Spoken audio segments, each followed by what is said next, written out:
High বন্ধুরা, সবাই কেমন আছে? আশা করি সবাই খুব ভালো আছে। তো আজকে সন্ধেবেলা হলো, রান্না করে রাখতে হয়, কালকে গোটা ষষ্ঠী।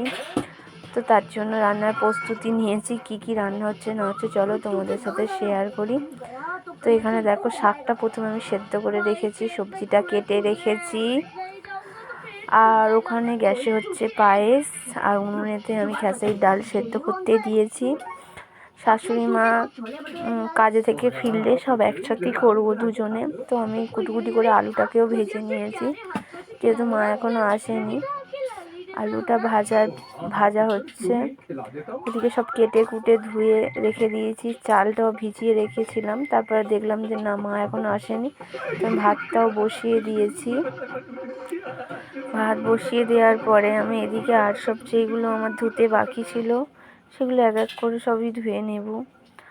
আর আরেকটা কথা হচ্ছে যে মা দেখি চলেও এসেছে, এসে মা দেখি ডালটাকে সাঁতলে দিচ্ছে। তো আমি রাতে ব্লগটা ছাড়তে পারিনি। এখানে দেখো, মা এবারে তরকারি বসাবে, আমি সব বেটে বুটে দিয়েছি, মা এবারে তরকারিটা বসাতে যাচ্ছে। তো সকালবেলা উঠে পড়েছিলাম, উঠে পড়ে ভাবলাম যে তোমাদের সাথে আজ তেমন রান্না নেই, আজকে অনেক আড্ডা মারা যাবে, তো খুঁটিনাটা কাজগুলো করব, তোমাদের সাথে শেয়ার করব। তো আমার ছেলে উঠে পড়েছে, বিছনাটা এবারে গোছাবো। বিছনাটা গুছিয়ে নিয়ে আমি চলে যাব। এবারে আমি একটু আমার পাশের যাদের বাড়ি যাচ্ছি, কারণ আমার উনি রিপু করে, যেহেতু উনি দর্জি, তো জামা কাপড় নিয়ে যাচ্ছে যে একটু সেলাই করতে। আর কাল রাতে যা যা রান্না হয়েছিল তোমাদের অল্প অল্প দেখিয়েছি, তো এটা পুরোটা দেখাচ্ছে। দেখো, পান্তা করতে হয়, পান্তাও করেছি। এদিকে আবার দেখো, ডাল চচ্চড়ি হয়েছিল, আর এদিকে সব সবজি দিয়ে একটা তরকারি, যা বলবে ঘ্যাঁট ফ্যাঁট যা বলবে, আর চচ্চড়ির মতো করেছিলাম। লাউ শাক, তারপরে নোটে শাক টাক দিয়ে, আর এখানে করেছিলাম পায়েস। তো এখানে আবার চাটনিও করেছিলাম। এবার তোমার দাদাভাই খেতে যাবে, কাজে যাবে, তো আমরা খেয়ে নেব।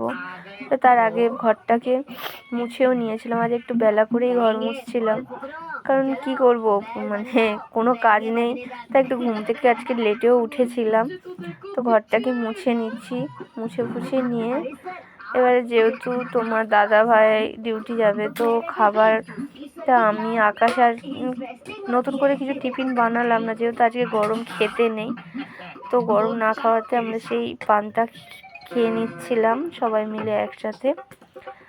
তো পান্তাটা আমার খাওয়া হয়ে যাওয়ার পর বাসনগুলো আছে, এগুলোকে মাঝামুছি করে নিয়ে আমি এবারে চট করে চান করে রেডি হয়ে যাব, কারণ কোথাও যাব না ঘুরতে, চান করে আমি রিলস বানাবো, সেই জন্য চান করে এখানে রেডিও হতে হবে। তো চলো চান পান করে রেডি হয়ে আসি। যে রেডিও হয়ে গেছে আমি।